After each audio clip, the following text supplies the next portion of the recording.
saya. Kalau menurut Pak Edward, risk management yang baik di dalam bank itu seperti apa sih Pak?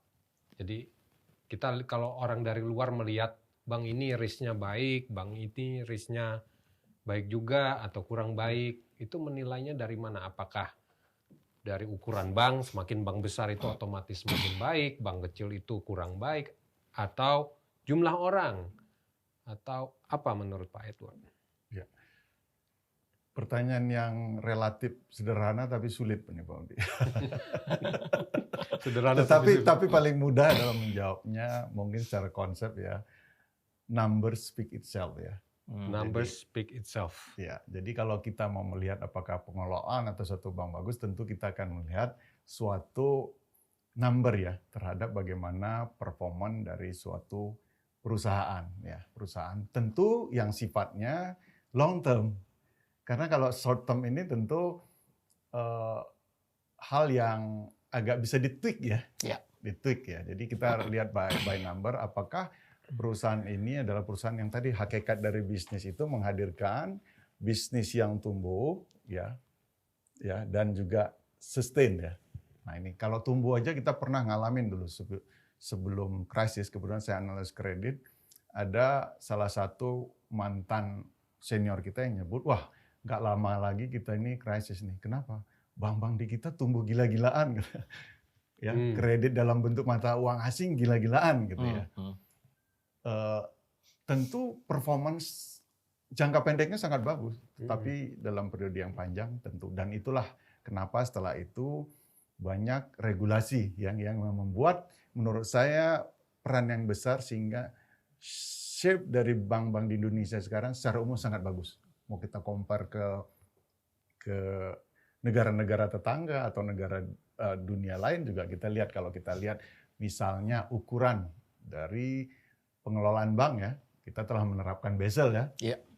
Even dari awal termasuk Indonesia ini yang bagus nih, yang mewajibkan sertifikasi risk management.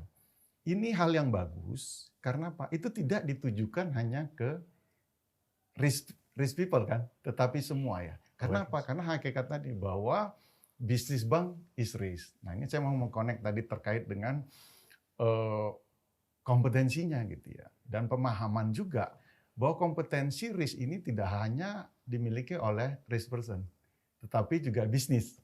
Karena sebenarnya secara konsep yang paling bertanggung jawab adalah garda terdepan ya. Karena dia ownership dari bisnis, di dalam bisnis itu ada risknya. Dan kita tadi second line of defense. Tetapi semua memang sama-sama bertanggung jawab karena at the end result semua ke semua kita sebagai bagian dari organisasi tersebut. Karena itu risk tadi, karena tadi kita sama Pak Iwan sudah sepakat tadi bahwa kita adalah partner, seorang risk memerlukan kompetensi pemahaman atas bisnis. Kalau enggak akan silo dan itu akan tidak efektif untuk bagaimana organisasi bertumbuh.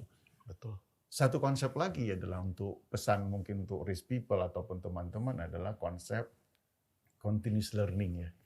Continuous learning juga diperlukan pemikiran mengenai learn dan unlearn ya. Memang bahwa kita nggak ngerti nih, kita harus belajar nih sama teman kita orang bisnis nih, apa sih maksudnya, dan teman dari bisnis juga, oh risk melihat kacamata apa ya, sehingga partnership-nya ini bisa jalan. Ada kompetensi-kompetensi yang terkait dengan sains tadi sebut Pak Iwan ya, banyak ya organisasi yang bisa membantu teman-teman untuk tumbuh ya, termasuk Bara ya, karena Bara ini selalu menghadirkan knowledge yang mungkin relevan untuk orang tumbuh sepanjang orang tersebut mau ya, ada organisasi untuk mengambil sertifikasi, dan memang untuk menjadi risk manager keseluruhan memang harus melalui semuanya. Melalui semuanya. Mau nggak mau, karena bisnis is risk, dan kalau kita lihat ya, kalau berkarir di risk itu, karena harus memahami bisnis, jadi departemen risk itu benar-benar harus all round, harus agile ya. Nah ini yang menurut saya, kalau kita di bisnis kan kadang kita fokus di kredit dulu ya, bisnis ya. Sementara orang risk kan memahamin kredit, memahamin semua dipahamin ya. Bukan untuk menjadi apa, tetapi untuk terciptanya suatu sinergi ya. Karena kan hakikat tujuan keduanya untuk menciptakan value tadi. Jadi kalau dibilang kompetensi apa yang diperlukan, kayaknya semua kompetensi untuk menjalankan bank, seorang risk manager harus memahami Oke. itu. Jadi tadi risk management yang baik itu sebenarnya bisa terlihat dari angka-angka performance bank tersebut. Ya. Dan di Indonesia perbankan kita termasuk yang cukup kuat ya di dalam risk management. Tadi seorang risk manager juga harus selalu bekerja sama, memahami bisnis, di mana kita juga minta teman-teman bisnis memahami risk, kita juga harus paham bisnisnya, gitu. Dan memang tadi nyambung ke yang Pak Iwan bilang, kita harus punya knowledge, tapi juga punya experience, dan harus mengcommunication yang ujungnya juga harus kita monitoring pelaksanaannya. Betul.